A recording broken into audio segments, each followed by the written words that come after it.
Hello friends, unity IAS में आपका स्वागत है। तो अभी हम पॉलिटी 8 क्लास के एनसीईआरटी करेंगे। तो अभी 1 जनवरी से पीटी का बैच शुरू हो रहा है। ये फुल्ली पीटी को लेके डेडिकेटेड है 2026 को लेके। तो आप ये प्रोग्राम ज्वाइन कर सकते हो। इस नंबर पे व्हाट्सएप मैसेज भी कर सकते हो आप, और कॉल करके भी आप बैच की डिटेल पूछ सकते हो। चलो ठीक है, स्टार्ट करते हैं। तो देखो, मैं पहले बता रहा हूँ कि कुछ चीज़ें जैसे मेंस के लिए ख़ास तौर से, जैसे डायरेक्ट यहाँ से क्वेश्चन यूपीएससी ने 2 बार मेंस से क्वेश्चन पूछा है। तो इसीलिए छठी सातवीं आर्टिकल एनसीईआरटी कितने हल्के में मत लेना, इम्पोर्टेंट है ये। चलो, भारतीय संविधान इस अध्याय में, हाँ, तो मैं साथ ही साथ ये भी बताते जाऊँगा आप लोगों को कि इसमें क्या क्या इम्पोर्टेंट है, क्या पीटी के लिए इम्पोर्टेंट है, क्या मेंस के लिए, वो सारी चीज़ें भी आपको पता चलेगी। क्यों नहीं हो रही है आपकी? क्या हो गया? स्क्रीन बड़ी नहीं हो रही है इसमें। मेरी तरफ से तो हो रही है, अब इससे ज़्यादा क्या बड़ी होगी?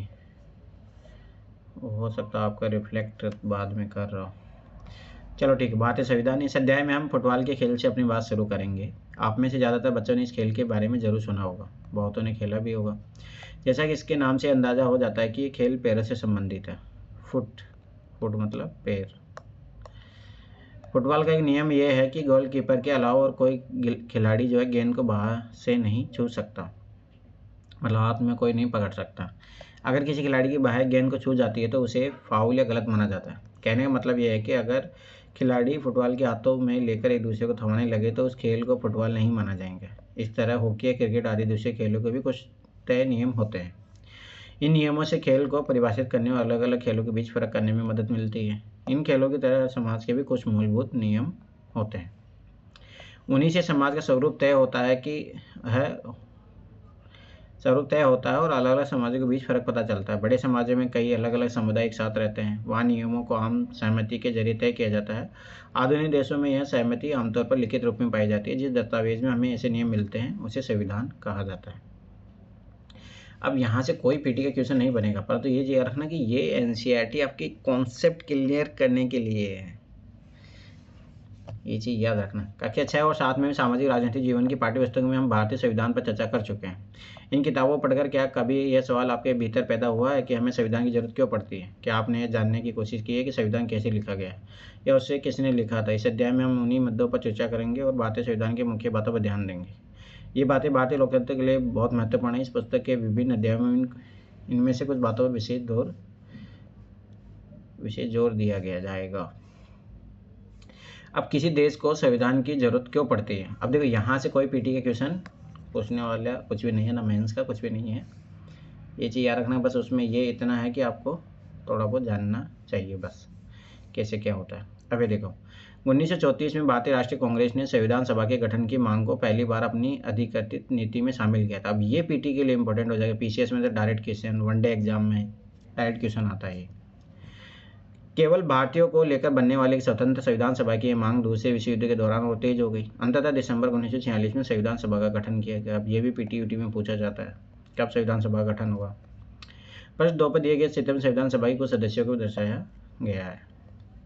दिसंबर 1946 से नवंबर 1949 के बीच संविधान सभा ने स्वतंत्र भारत के लिए नए संविधान के एक प्रारूप तैयार किया था। ये बात भी याद रखना। और ये बन के तैयार होता 26 नवंबर 1949 को, और इसी को ही जो है आजकल संविधान दिवस भी बोला जाता है। यूपीएससी पीटी 2023 में भी क्वेश्चन पूछा गया था। 150 साल की अंग्रेजी हुकूमत के बाद भारतीयों को आखिरकार अपनी नियति और भविष्य तय करने का मौका मिला था। संविधान सभा के सदस्यों ने स्वतंत्रता संघर्ष से उपजे महान आदर्शों को ध्यान में रखते हुए इस काम को गंभीरता से अंजाम दिया। संविधान सभा के कामों के बारे में आप इस अध्याय में आगे पढ़ेंगे। अब ये कोई काम का नहीं है। यहाँ से 2 फैक्ट निकल के आए जहाँ से पीटी में क्वेश्चन बन सकता है। बगल में दिए गए चित्र में प्रधानमंत्री जवाहरलाल नेहरू संविधान सभा को संबोधित कर रहे हैं। ये रहे पंडित जवाहरलाल नेहरू। आज दुनिया के ज़्यादातर देशों के पास अपना संविधान है। आमतौर पर सभी लोकतांत्रिक देशों के बारे में उम्मीद की जा सकती है कि उनके पास संविधान जरूर होगा, लेकिन इसका मतलब ये नहीं कि जिन देशों के पास अपने संविधान होते हैं वे सभी लोकतांत्रिक देश होंगे। अब ये है ना, देखो, यूपीएससी ने तो ऐसा नहीं पूछा है, पर आप विजन का टेस्ट दोगे या कोई भी कोचिंग का टेस्ट दोगे तो ये क्वेश्चन आपको जरूर मिलेगा कि भाई जिनके पास संविधान होता है वो लोकतांत्रिक देश ही होते हैं, ऐसा कुछ ज़रूरी नहीं है। तो ये चीज़ याद रखना। देखिए यहाँ शक्ति का प्रयोग किया जा रहा है, इसीलिए जो यूपीएससी के जो पेपर होते हैं जो बनाने वाले वो ऐसे वर्डों का यूज करते हैं। संविधान कई उद्देश्यों की पूर्ति करता है। पहला, अब देखो संविधान क्या उद्देश्य है। अब ये थोड़ा मेंस के लिए आपको थोड़ा बिल्डअप करेंगे अपने आप को, ये चीज़ याद रखना। पहला, ये दस्तावेज उन आदर्शों को संतुलित करता है जिनके आधार पर नागरिक अपने देश को अपनी इच्छा और सपनों के अनुसार रच सकते हैं। तो पहला इसका उद्देश्य ये है, संविधान के उद्देश्य हैं, याद रखना ये चीज़। यानी संविधान ही बताता है कि हमारे समाज का मूलभूत स्वरूप क्या हो। देश के भीतर आमतौर पर कई समुदाय रहते हैं। अभी यही दिक्कत हो रहा है कि अब देखो प्रस्तावना में लिखा है कि हम समाजवादी है, ठीक है, पंथ निरपेक्ष हम राष्ट्र है, ठीक है। अब ये बीजेपी को दिक्कत हो रहा है कि ये दोनों शब्दों को हटाया जाए क्योंकि उनको लगता है कि नहीं, हम तो पूंजीवादी देश है तो समाजवादी देश तो होना ही नहीं चाहिए, जैसे पंथ निरपेक्ष की जगह हिंदू राष्ट्र होना चाहिए। तो ये भी होता है। उनके बीच कई बातें समान होती है, लेकिन जरूरी नहीं है कि वे सारे मुद्दों पर एक दूसरे से सहमत हो। संविधान नियमों का एक ऐसा समूह होता है जिसके एक देश के सभी लोग अपने देश को चलाने की पद्धति के रूप में अपना सकते हैं। इसके जरिए वे न केवल ये तय करते हैं कि सरकार किस तरह की होगी, बल्कि उन आदर्शों को पर भी एक साझी समझ विकसित करते हैं कि जिनके हमेशा पूरे देश में रक्षा की जानी चाहिए, जैसे फंडामेंटल राइट होते हैं आपके। अब देखो उस टाइम भी नेपाल में क्रांति हो रही थी और अब की बार भी क्रांति हो गई तो इन चीज़ें पता लगता है कि जहाँ अब यहाँ लोकतंत्र के लिए हुआ था, अपन वापस से फिर राजतंत्र आया, ये चीज़ें पढ़ने को मिलेगी यहाँ पे। नेपाल में लोकतंत्र के लिए कई जन संघर्ष हो चुके हैं। 1990 में हुए संघर्ष के बाद लोकतंत्र की स्थापना हुई। यह लोकतांत्रिक व्यवस्था 2002 तक यानी 12 साल ही कायम रही। अब देखो फिर वापस राजतंत्र आ जाएगा।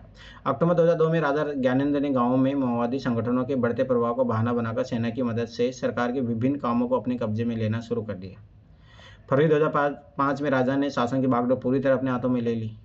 नवंबर 2005 में माओवादियों ने अन्य राजनीतिक दलों के साथ एक 12 सूत्री समझौते पर दस्तखत किए। इस समझौते में आम लोगों को लोकतंत्र और अमन चैन बहाल होने की उम्मीद दिखाई दे रही थी। लोकतंत्र के लिए चल रहा ये आंदोलन जन आंदोलन 2006 तक अपने शिखर पर पहुंच चुका था। आंदोलनकारियों ने राजा की ओर से दी गई छोटी मोटी रियायतों को नामंजूर कर दिया और आखिरकार अप्रैल 2006 में राजा को तृतीय संसद बहाल करके राजनीतिक दलों को सरकार बनाने का मौका देना पड़ा। 2008 में राजतंत्र खत्म करने के बाद नेपाल लोकतंत्र बन गया है। 2006 में लोकतंत्र की मांग को लेकर चलने वाली जनतांत्रिक आंदोलन के दृश्यों पर भी चित्रों में दिए गए हैं। अब यहाँ देखो, यहाँ अब देखो फिर सोचो 2008 में चलो वहाँ लोकतंत्र आ गया, पर क्या वहाँ लोकतंत्र सफल हुआ? नहीं सफल हुआ। अब फिर फेल हो गया 2025 में। सोचो कि वहाँ विद्रोह हुआ। अब इसे पता लगता है कि चीज़ें मतलब बोलते हैं ना कि भाई देश आप चाहे किसी भी पद्धति से चलाओ, चलाने वाले अच्छे हैं तो राजतंत्र भी अच्छा चला लेंगे। अगर खराब होना तो डेमोक्रेसी को जरूरी नहीं कि अच्छा चला लेंगे। ये बात याद रखना। जैसे बांग्लादेशों में सरकारें गिरी, नेपाल में गिर गई है, श्रीलंका में यही हाल थे। तो कारण ये नहीं कि यहाँ सब जगह लोकतांत्रिक सरकारें थी, तो इसका मतलब ये नहीं है जहाँ लोकतांत्रिक सरकारें होती है तो वहाँ पे अच्छा शासन चलेगा। इन बातों का क्या मतलब है कि यह समझने के लिए आइए दो बिल्कुल अलग अलग परिस्थितियों पर गौर करें। दोनों घटनाएं भारत की उत्तरी सीमा पर स्थित नेपाल के ताज़ा इतिहास की घटना है। समाचार पत्रों के माध्यम से ऊपर दी गई खबर में बताया गया कि नेपाल के लोगों ने हाल ही में एक अंतरिम संविधान को मंजूरी दी है। सवाल ये उठता है कि जब नेपाल में पहले से संविधान था तो उसे नए संविधान की जरूरत क्यों पड़ी? इसका कारण यह है कि कुछ समय पहले तक नेपाल एक राजतंत्र था, वहाँ राजा का शासन था। 1990 में बना नेपाल का पहला संविधान इस सिद्धांत पर आधारित था कि शासन की सर्वोच्च सत्ता राजा के पास ही रहेगी। नेपाल के लोग कई दशक से लोकतंत्र की स्थापना के लिए जन आंदोलन करते चले आ रहे थे। इसी संघर्ष फलस्वरूप 2006 में आखिरकार उन्हें राजा की सत्ता को खत्म करने में कामयाबी मिल गई। नेपाल के लोग लोकतंत्र के रास्ते पर चलना चाहते थे और इसके लिए उन्होंने एक नया संविधान चाहिए था। वे पिछले संविधान को इसलिए नहीं अपनाना चाहते थे क्योंकि उसमें वे आदर्श नहीं थे जो नेपाल के लिए चाहते थे, जिनके लिए वे लड़ते रहे थे। जिस तरह फुटबॉल के खेल में नियम बदलते ही खेल बदल जाता है, उसी तरह नेपाल को भी राजतांत्रिक जगह लोकतांत्रिक शासन व्यवस्था पर चलने के कारण अपने सारे नियम बदलने होंगे ताकि नए समाज की रचना की जा सके। अब देखिए यहाँ तो कोई पीटी का नहीं है, इसे याद रखना। कोई कुछ किसी नहीं पूछेगा, ना पीटी को ना मेंस। यही कारण है कि नेपाल के लोगों ने 2015 में अपने देश के लिए एक नया संविधान अपनाया। ऊपर के चित्र के साथ दिए गए अंश में लोकतंत्र के लिए नेपाल संघर्ष के बारे में बताया गया। तो ये अपने पढ़ ही लिया था ऊपर। संविधान का दूसरा मुख्य उद्देश्य, अब ये चीज़ें थोड़ा याद रखना, ये मेंस में काम आएगा। आपका देश की राजनीतिक व्यवस्था को तय करना होता है। नेपाल के पुराने संविधान में कहा गया था कि देश के शासन की बागडोर राजा और मंत्री प्रदेश के हाथों में रहेगी। जिन देशों ने लोकतांत्रिक शासन पद्धति राज्य व्यवस्था चुनी है, वहाँ निर्णय प्रक्रिया के नियम तय करने में संविधान बहुत अहम भूमिका अदा करता है।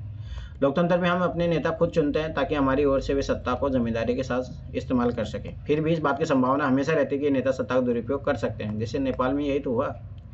इस तरह की विकृतियों से बचाव का उपाय संविधान में मिलता है। राजनेताओं द्वारा सत्ता के इस दुरुपयोग में लोगों के साथ भारी अन्याय हो सकता है। इसके उदाहरण नीचे देगी चित्रकथा पट में देखा जा सकता है। अब जैसे यहाँ लोकतंत्र होते हुए भी कैसे चीज़ें बदल जाती है। देखो यहाँ पे कुछ दिया है। सुरेश अपनी कक्षा का मॉनिटर है, वह दबंग किस्म का लड़का है। उसके सहपाठी भी उसे पसंद नहीं करते। क्लास टीचर श्रीमती राव अचानक किसी काम से बाहर जाना चाहती है। वह सुरेश को सब बच्चों को ख्याल रखने के लिए बोलकर चली जाती है। सुरेश मौके का फ़ायदा उठाता है और अनिल को तंग करने लगता है। ये देखो अभी पावर का मिसयूज कर रहा है। अनिल, आज मैं राव मैडम से तुम्हारी शिकायत लगाने वाला हूँ, लेकिन मैंने किया क्या है? बेचारा चुपचाप पढ़ रहा था। श्रीमती राव के लौटने पर, जब आप कक्षा से बाहर गई हुई थी तो अनिल शोर मचाकर सबको परेशान कर रहा था। उसने मेरी बात भी नहीं सुनी। अनिल, आज तुम्हें पूरी छुट्टी के बाद यहीं रुकना पड़ेगा। तुम आज 100 बार लिखोगे कि मैं मॉनिटर को तंग नहीं करूँगा, लेकिन मैडम मैंने तो कुछ किया भी नहीं की। अब देखो यही होता है जब बातें नहीं सुनी जाती, दूसरे पक्ष को नहीं सुना जाता, एक ही पक्ष की बात सही मान ली जाती है। तो आजकल जो भीड़ तंत्र है, लोकतंत्र नहीं है, भीड़ तंत्र है आज का भारत में। तो उसमें यही होता है, धर्म के नाम पे लोग वोट दे देते और सारी चीज़ें ख़त्म हो जाती है। तो वही चीज़ें हैं। लोकतांत्रिक समाजों में प्राय संविधान ही ऐसे नियम तय करता है जिनके द्वारा राजनेताओं के हाथों सत्ता के इस दुरुपयोग को रोका जा सकता है।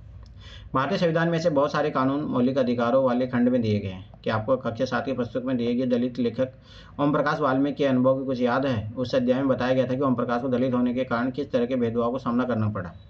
वहाँ आपने पढ़ा था कि भारतीय संविधान देश के सभी व्यक्तियों की समानता का अधिकार देता है। हमारा संविधान कहता है कि धर्म, नस्ल, जाति, लिंग और जन्म स्थान के आधार पर देश के किसी भी नागरिक के साथ भेदभाव नहीं किया जा सकता। याद रखना, ये आर्टिकल 15 में दिया है, तो ये इंपॉर्टेंट है, याद रखना। इस प्रकार समानता का अधिकार भारतीय संविधान में दिया गया एक मौलिक अधिकार है। तो ये पिछले क्वेश्चन भी पूछा था, तो ये चीज़ याद रखना। लोकतंत्र में संविधान का एक महत्वपूर्ण काम ये होता है कि कोई भी ताकतवर समूह किसी दूसरे या कम ताकतवर समूह या लोगों के खिलाफ अपनी ताकत इस्तेमाल ना करे, जैसे मॉनिटर ने किया था। अगर लोकतंत्र होता तो ऐसा नहीं होता, सब बच्चों से पूछा जाता कि ये बच्चा क्या सच में ऐसा कर रहा था, नहीं कर रहा था, खत्म बात। तो लोकतंत्र इसलिए जरूरी होता है। नीचे दिए गए चित्रकथा पट में कक्षा भीतर की घटना के आधार पर इस बात को समझाया गया है। जैसे खेलो घंटी शुरू होने लगी, चलो आज कुछ अलग खेलते हैं, बास्केटबॉल। नहीं, हम तो क्रिकेट ही खेलेंगे। अब ये देखो, इससे ये पता लगता है कि भाई किसकी बात, मेजोरिटी की बात सुनना, माइनॉरिटी की नहीं सुनना, ये बहुत सारी चीज़ें हैं। शिक्षक इस विवाद को हल करने के लिए दोनों पक्षों के हाथ उठाकर अपनी राय बताने के लिए कहते हैं। हाँ हाँ, हम जीत गए, हम जीत गए। यह तो होना ही था, लड़कों की संख्या कक्षा में ज़्यादा है। अब स्वाभाविक बात है, लड़कियाँ तो हारी जाएगी। हमें सदा वही करना पड़ता है जो लड़के चाहते हैं, क्योंकि उनकी संख्या कक्षा में ज़्यादा है। मैडम का फैसला लेने का कोई और तरीका सोचना चाहिए ताकि हमारी इच्छा का पर भी गौर किया जाए। अब ये बात सही है कि बहुसंख्यक आबादी में अल्पसंख्यक जो आबादी होती है उसकी तो आवाज़ दबाई दी जाती है ना। अभी सोचो कि हिंदुओं को कोई मतलब जो ऐसा कोई समुदाय है जो बोले कि हाँ हम तुमको मार के ख़त्म कर देंगे, यहाँ से भाग जाओ छोड़ के। अब जो मुस्लिम है ये सब अल्पसंख्यक है तो उनको तो कोई भी जो बहुसंख्यक दबा देता है।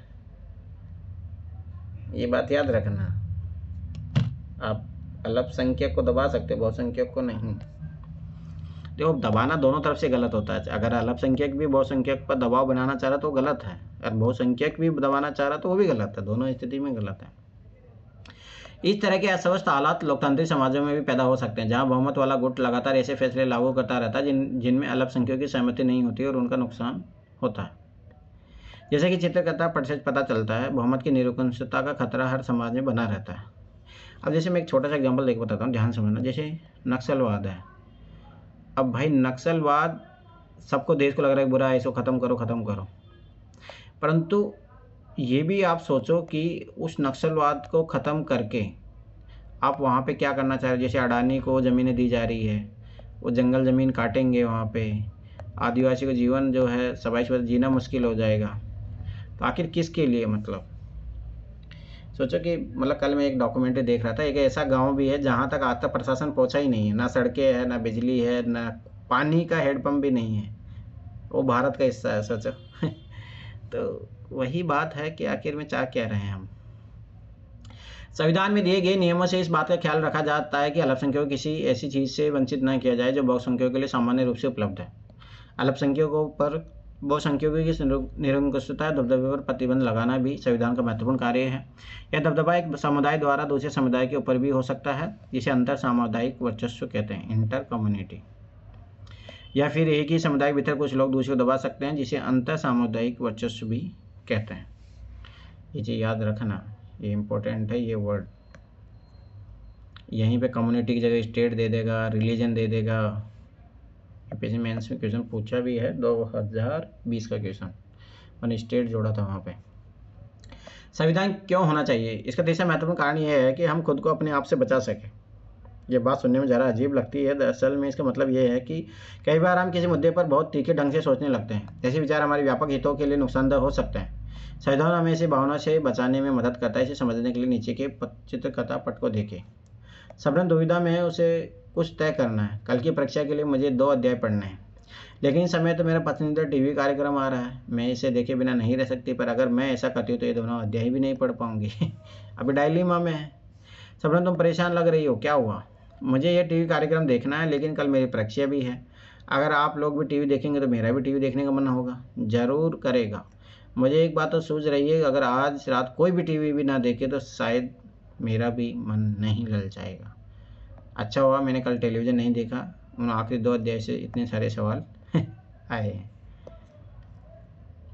आप देखो एक चीज़ यहाँ ध्यान से समझना। चलो ठीक है, इसका एग्ज़ाम था तो माता पिता ने सेक्रीफाइस किया, परंतु देखो संतुलित और ग्रोथ के लिए, मतलब किसी देश के आर्थिक विकास के लिए, आर्थिक समृद्धि के लिए और हार्मोनिक रूप से बैलेंस करने के लिए ये चीज़ होनी ज़रूरी है। जैसे भाई अब दिक्कत क्या हो रही है कि हिंदुओं का जुलूस निकला तो ज़बरदस्ती जो है मुसलमानों को उस तरीके से प्रतिपादित करना, या मुसलमान जब ताजिया इनका निकाल रहे हैं तो दूसरे धर्म को बस वो जलाने के लिए, ये बहुत गलत चीज़ है। उल्टा सपोर्ट होना चाहिए। हाँ चलो ठीक है, आज इनके धर्म का त्यौहार है तो इसमें सपोर्ट करो, वो चीज़ होनी चाहिए ना। तब एक देश है ना शांतिपूर्वक तरीके से आगे बढ़ सकता है। अगर आप झगड़ते रहोगे, सांप्रदायिक दंगे होंगे, वो देश कभी विकास नहीं कर सकता। ये बात याद रख लेना। संविधान हमें ऐसे फैसले लेने से भी रोकता है जिनसे उन बड़े सिद्धांतों को ठेस पहुंचती है जिनमें देश आस्था रखता है। उदाहरण के तौर पर हो सकता है कि लोकतंत्र को मानने वाले अधिकांश लोग गंभीरता से महसूस करने लगे कि दलगत राजनीति यानी पार्टी पॉलिटिक्स बहुत विकृत हो चुकी है, इसलिए अब चीज़ों को दुरुस्त करने के लिए किसी तानाशाह को शासन सौंप देना चाहिए या फौजी शासन हो जाना चाहिए, जैसे म्यांमार में हुआ। इस भावना में बहकर लोग बहुधा इस बात को महसूस नहीं कर पाएंगे कि लंबे दौर में तानाशाही शासन तो उनके सारे हितों को तहस नहस कर देगा। जैसे पाकिस्तान में भी ऐसा ही हुआ है, वहाँ पे भी मिलिट्री गवर्नमेंट रही है। एक अच्छा संविधान देश की बुनियादी संरचना को इस तरह के अनुमान से बचाता है। यह ऐसे प्रावधानों को आसानी से पलटने नहीं देता जिनके जरिए नागरिकों को अधिकारों का आश्वासन मिलता है और उनकी स्वतंत्रता की रक्षा होती है। इस चर्चा में आप समझ जाएंगे संविधान किसी भी लोकतांत्रिक समाज में कितनी महत्वपूर्ण भूमिका निभाता है। आप सोचो कि संविधान नहीं हो तो कितनी सारी चीज़ें हो जाएगी।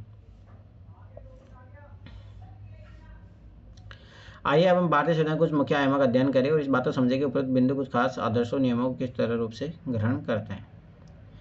अभी देखो, संविधान सभा के सदस्यों के बीच एकता की एक जबरदस्त भावना थी। भावी संविधान के एक प्रावधान पर जमकर चर्चा हुई और सभी लोग सहमत विकसित करने के बाद बारे में गंभीर थे। उपरोक्त चित्र के मध्य में सरदार वल्लभ भाई पटेल दिखाई दे रहे हैं, जो संविधान सभा के एक महत्वपूर्ण सदस्य थे।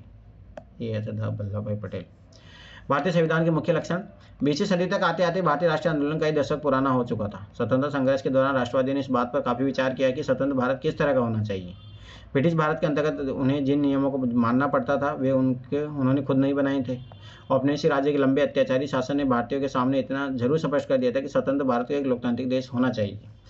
देखो ना, मतलब अंग्रेजों के आने से एक सबसे बड़ा फायदा यह भी हुआ कि भारत डेमोक्रेटिक कंट्री बन गया। कोई जरूरी नहीं था कि अगर मान के चलो अंग्रेज नहीं रहते, मुगल शासन जिस तरीके से था, अगर वैसे चलते रहती चीजें तो कोई जरूरी नहीं भारत लोकतांत्रिक देश बन पाता।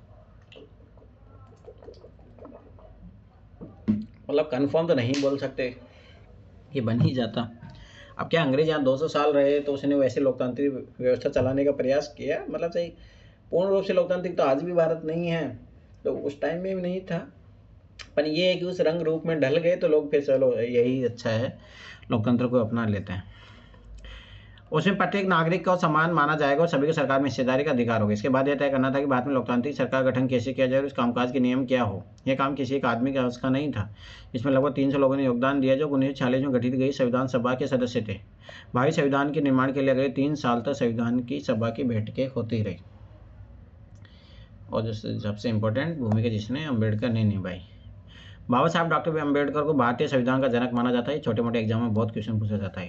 डॉक्टर अम्बेडकर को विश्वास था कि संविधान सभा में उनकी हिस्सेदारी से अनुसूचित जातियों को संविधान के प्रारूप में कुछ सुरक्षात्मक व्यवस्था मिली है, लेकिन उन्हें यह भी कहा था कि भले ही कानून बन जाए, अभी भी अनुसूचित जातियाँ बेफिक्र नहीं हो सकती, क्योंकि इन कानूनों का संचालन सवर्ण हिंदू अधिकारियों के हाथों में ही है। देखो, और ये आज भी ये बात लागू होती है।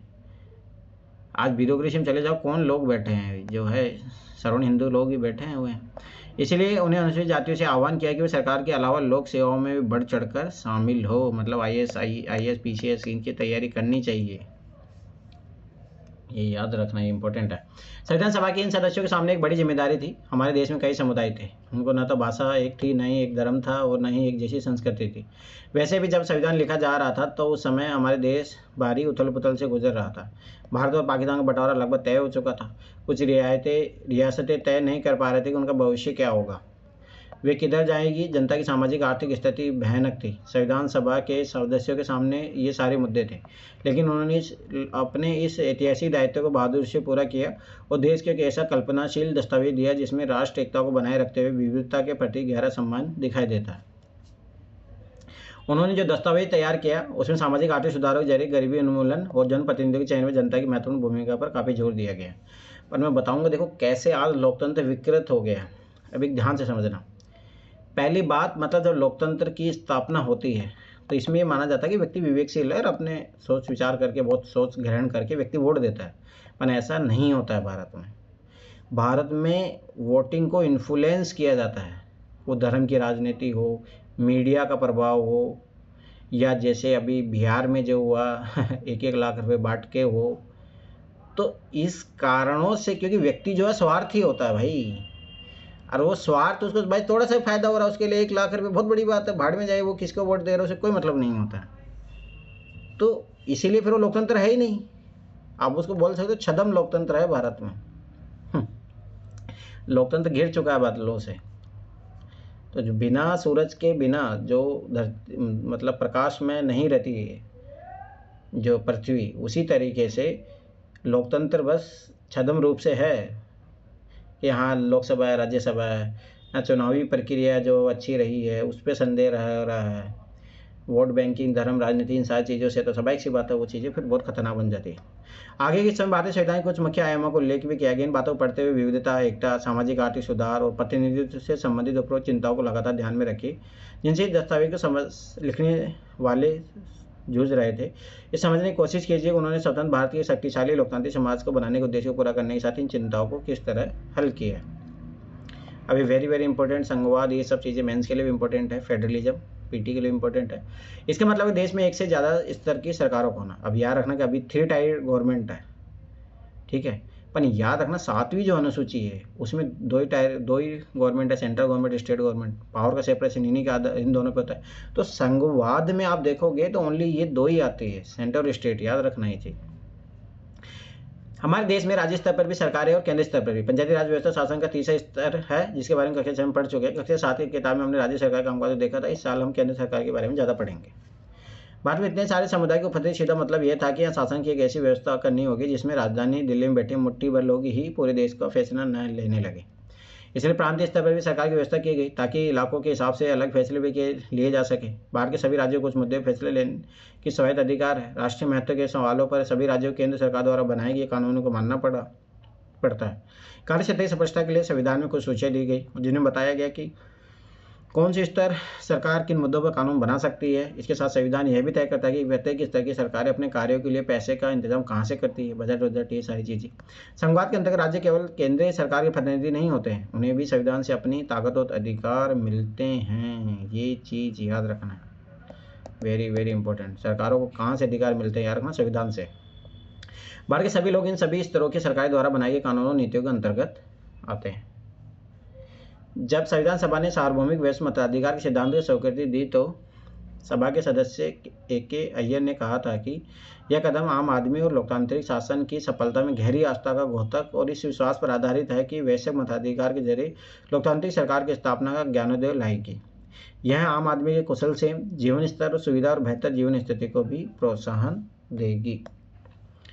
मैंने ऐसा जैसे यूपीएससी में नहीं पूछता, पर पीसीएस में स्टेटमेंट बेस पे क्वेश्चन पूछे जाते हैं, तो वहाँ पूछ सकता था, तो ऐसे यूपीएससी में नहीं पूछे जाता। अब अगला दूसरा संसदीय शासन पद्धति is very very important for PT. PT वाला मेन दोनों के लिए मान चलो, वो संवाद भी, ये भी बहुत बार यूपीएससी क्वेश्चन पूछा है पीटी में भी। सरकार के सभी स्तरों पर प्रतिनिधियों का चुनाव लोग खुद करते हैं। कक्षा 7 की किताब शुरू में कांता की कहानी दी गई थी, वोट डालने के लिए कतार में खड़ी थी। भारत का संविधान अपने सभी वयस्क नागरिकों को वोट डालने का अधिकार देता है। संविधान सभा के सदस्य जब संविधान की रचना कर रहे थे तो उन्हें लगा कि स्वतंत्रता संघर्ष ने भारतीय जनता को वयस्क मताधिकार का प्रयोग करने के योग्य बना दिया है। उन्हें विश्वास था कि इससे न केवल लोकतांत्रिक सोच व तरीकों का प्रोत्साहन मिलेगा, बल्कि जाति वर्ग और औरत मत के फर्क पर आधारित उच्च नीच की बेड़ियों को तोड़ा जा सकता है। सार्वभौमिक मताधिकार मतलब है कि अपने प्रतिनिधियों के चुनाव में देश के सभी लोगों की सीधी भूमिका होती है। इसके अलावा हर व्यक्ति खुद चुनाव भी लड़ सकता है, चाहे उसकी सामाजिक पृष्ठभूमि कैसी भी क्यों न हो। ये प्रतिनिधि जनता के प्रति जवाबदेह होता है, ये चीज़ याद रखना। लोकतांत्रिक कार्य पद्धति में प्रतिनिधि क्यों महत्वपूर्ण होता है, इसके बारे में आप इस पुस्तक की दूसरी इकाई में और विस्तार से पढ़ेंगे। संविधान सभा के सदस्यों को भय था कि कहीं कार्यपालक इतने ताकतवर न हो जाए कि विधायकों के प्रति अपने दायित्व की उपेक्षा ही करने लगे। इस आशंका को ध्यान में रखते हुए सभा ने ऐसे कई प्रावधानों को संविधान में शामिल किया है जिनके जरिए शासन की कार्यकारी शाखा द्वारा की जाने वाली कार्रवाई को सीमित और नियंत्रित भी किया जा सके। इसीलिए क्या किया गया है, शक्तियों का बंटवारा। संविधान के अनुसार सरकार के 3 अंग हैं, विधायिका, कार्यपालिका और न्यायपालिका। ये बात याद रखना, सरकार के 3 अंग होते हैं, विधायिका, कार्यपालिका, न्यायपालिका। विधायिका में हम निर्वाचित प्रतिनिधि होते हैं, ये भी पता होना चाहिए। कार्यपालिका ऐसे लोगों का समूह है जो कानूनों को लागू करने और शासन चलाने का काम देखते हैं। याद रखना, कार्यपालिका 2 प्रकार की होती है, स्थायी और एक अस्थायी। स्थायी में IAS अधिकारी सब आएंगे, अस्थायी में तुम्हारे नेता, प्रधानमंत्री, ये सब आते हैं। न्यायालय की व्यवस्था को न्यायपालिका कहा जाता है, जिसके बारे में आप इस पुस्तक की इकाई 3 में पढ़ेंगे। सरकार किसी भी शाखा द्वारा सत्ता के दुरुपयोग को रोकने के लिए प्रावधान किया गया और इन सभी अंगों की शक्तियाँ एक दूसरे से अलग होंगी। शक्तियों के इस बंटवारे के आधार पर प्रत्येक अंग दूसरे अंग पर अंकुश रखता है और इस तरह तीनों अंगों के बीच सत्ता का संतुलन बना रहता है। तो ये बहुत जरूरी भी है। इस अध्याय में राज्य शब्द का अक्सर इस्तेमाल किया गया। ध्यान रखिए, इसका मतलब राज्य सरकारों से नहीं है। हम जब राज्य शब्द का इस्तेमाल करते हैं तो हम इसे सरकार से भिन्न अर्थ में लेते हैं। सरकार की जिम्मेदारी होती है कानून बनाना और लागू करना, लेकिन चुनाव के जरिए सरकार बदल सकती है। पर राज्य एक ऐसी राजनीतिक संस्था है जो निश्चित भूभाग में रहने वाले, ये देखो यूपीएससी 2021 प्री का direct line to line question है एनसीईआरटी। इसीलिए भाई एनसीईआरटी पढ़ लो, कल्याण हो जाएगा, नहीं तो यूपीएससी भूल ही जाओ। एक ऐसी राजनीतिक संस्था जो निश्चित भूभाग में रहने वाले संप्रभु लोगों का प्रतिनिधित्व करती है। इस आधार पर हम भारतीय राज्य, नेपाली राज्य आदि बात कर सकते हैं। भारतीय राज्य एक लोकतांत्रिक सरकार है। सरकार राज्य का एक हिस्सा होती है, याद रखना ये चीज़। राज्य मतलब सरकार से कहीं ज़्यादा व्यापक होता है, इसलिए सरकार के स्थान पर इस्तेमाल नहीं किया जाता। मतलब राज्य ये है तो सरकार इतनी छोटी सी चीज़ है, राज्य बहुत बड़ा होता है।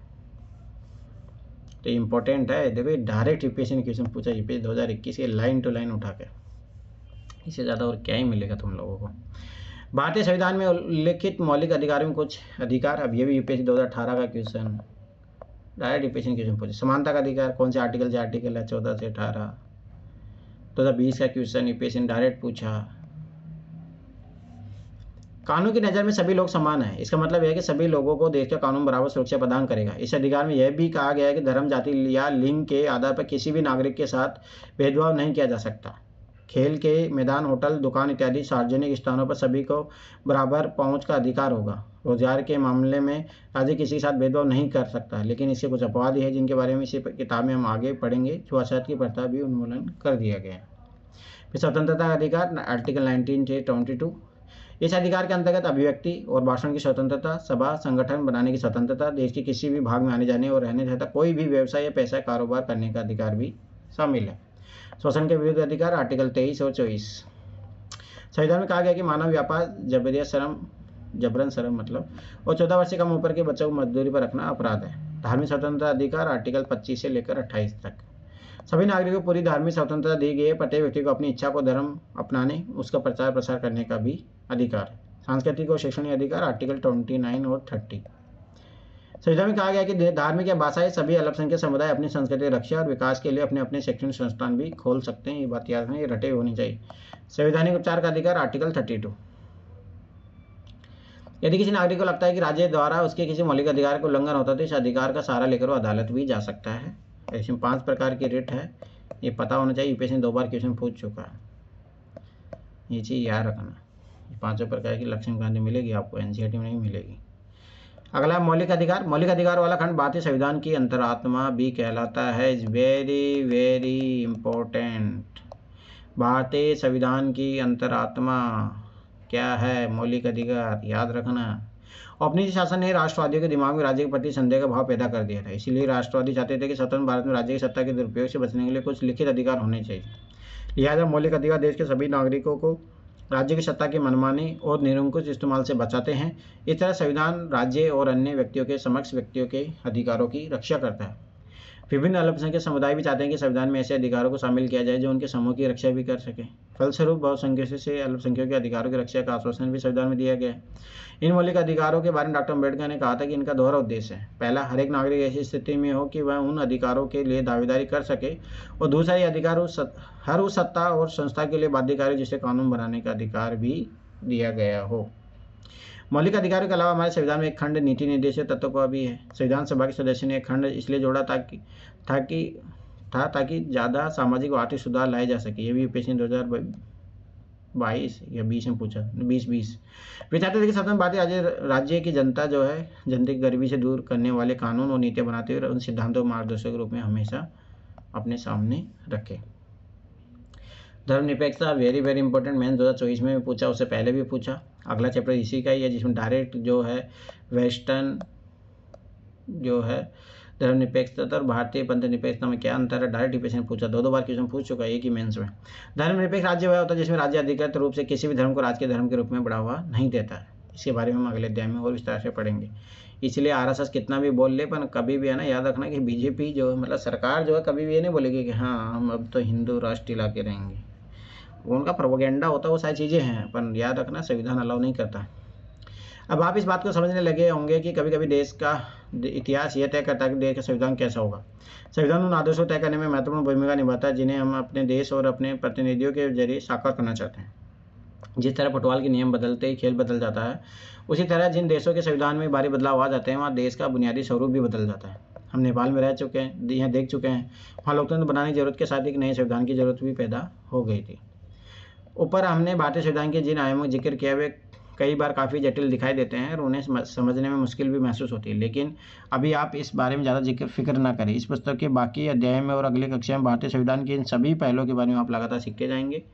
ठोस रूप में इनका अर्थ जानते जाएंगे तो मतलब नहीं है। 11 मौलिक कर्तव्य से पते समझे बनाए, याद रखना बस इतना, 11 मौलिक कर्तव्य हैं। तो ये पॉलिटी लक्ष्मीकांत से पढ़ लेना है चैप्टर अच्छे से। उपरोक्त शिविर में 24 जनवरी 1950 को संविधान सभा के विभिन्न सदस्य अपनी आखिरी बैठक में संविधान की प्रति पर हस्ताक्षर कर रहे हैं। तो इसलिए याद रखना आखिरी दिन कब, 24 जनवरी 1950। सबसे ऊपर अपने चित्र में प्रधानमंत्री जवाहरलाल नेहरू दस्तखत कर रहे हैं। दूसरे चित्र में संविधान सभा के अध्यक्ष डॉक्टर राजेंद्र प्रसाद है। सबसे निचले चित्र में दाई से बाएं क्रम में लोग दिखाई दे रहे हैं। जयराम दास, दौलत राम, खाद्य एवं कृषि मंत्री राजकुमारी अमृत कौर। इसका मतलब इधर ऐसे है क्या, राजकुमारी अमृत कौर स्वास्थ्य मंत्री थी, ये थोड़ा याद रखना, ये भी यूपीएससी में पूछ सकता है। डॉन जॉन मथाई वित्त मंत्री थे उस टाइम। सरदार वल्लभ भाई पटेल उप प्रधानमंत्री थे, ठीक है, तथा उनके पीछे से जगजीवन राम जी है जो श्रम मंत्री थे। तो थोड़ा पता होना चाहिए यूपीएससी जैसे पूछ भी लिया था 2024 में कि कौन किस किस पार्टी से हैं, तो ये थोड़ा बहुत पता भी होना चाहिए। मनमानापन क्या होता है? जब सब कुछ किसी के व्यक्तिगत फैसलों या नापसंद से चलने लगता है तो उसे मनमानापन कहते हैं। जहाँ नियम तय नहीं किए गए हो या जहाँ फैसले का कोई आधार ही नहीं, उसे मनमाना कहा जा सकता है। आदर्श, जब कोई लक्ष्य या सिद्धांत अपने सबसे शुद्ध या श्रेष्ठ रूप में होता है उसे आदर्श कहा जाता है। यह प्रस्तावना भारतीय संविधान के लिए एक आदर्श ही है कि हम ये लाएंगे, हम करेंगे। भारतीय राष्ट्रीय आंदोलन का उदय 19वीं सदी में होता है। इस आंदोलन में हजारों मर्द औरत ब्रिटिश शासन से लोहा लेने के लिए एकजुट हुए। अब ये देखो, ये बहुत गलत वर्ड है, ये भेदभाव को रिप्रेजेंट कर रहा है, मर्द औरत। आंदोलन 1947 में भारत की आज़ादी में परिणित हुई। इसी वर्ष के इतिहास की पाठ्यपुस्तक में इस आंदोलन को आप और अच्छी तरह से जानेंगे। राज्य व्यवस्था पॉलिटिक्स आज से एक ऐसे समाज से जिसकी राजनीतिक संरचना व्यवस्थित है। भारत एक लोकतांत्रिक राज्य व्यवस्था है। संप्रभु, इस अध्याय के अंदर स्वतंत्र जनता को ही संप्रभु कहा गया है। मतलब जनता के ऊपर ही शासन हो, याद रखना ये चीज़, अब्राहम लिंकन वाली स्टेटमेंट। मानव व्यापार राष्ट्रीय सीमा के आर पार विभिन्न चीज़ों को गैर कानूनी खरीद बिक्री को अवैध व्यापार कहा जाता है। इस अध्याय में जिन मौलिक अधिकारों की चर्चा की गई है उनके संबंध में अवैध व्यापार का मतलब औरतों और बच्चों की गैर कानूनी खरीद फरोख्त से है, जिसे मानव व्यापार भी कहा जाता है। निरंकुशता, इसका मतलब सत्ता या अधिकारों के क्रूर एवं अन्यायपूर्ण इस्तेमाल से। तो यहाँ पे हमारा पहला चैप्टर कंप्लीट हुआ। अब ये चैप्टर है ना, धर्मनिरपेक्षता समझ, वेरी वेरी इंपॉर्टेंट। कारण आपका इंडियन सोसाइटी के सिलेबस में है, डायरेक्ट मेंशन किया गया है, ठीक है, इसलिए इंपॉर्टेंट हो जाता है। इसलिए मेंस में 2 बार क्वेश्चन भी पूछा गया है इससे, तो इम्पोर्टेंट है, याद रखना ये चीज़। चलो आज एक ही चैप्टर रखते हैं, उसके बाद में धीरे धीरे अपन एक ही चैप्टर पढ़ते रहेंगे, तो कंप्लीट हो जाएगा दिसंबर तक ये। मैं फिर बार बता रहा हूँ, इसके साथ ओनली NCERT के साथ लक्ष्मीकांत पढ़ लेना, इसके अलावा पॉलिटी के लिए कुछ भी पढ़ने की ज़रूरत नहीं है। करंट अफेयर्स अपडेट रहना बस, और जो बिल आते रहते हैं बस। तो फेडरल स्ट्रक्चर को चेंजेस करने वाली थोड़ा करंट अफेयर का अपडेट रखिए, एक भी क्वेश्चन बाहर नहीं जाएगा मेंस का भी। चलो ठीक है, थैंक्स फॉर वाचिंग, फिर मिलते हैं फिर नेक्स्ट क्लास में।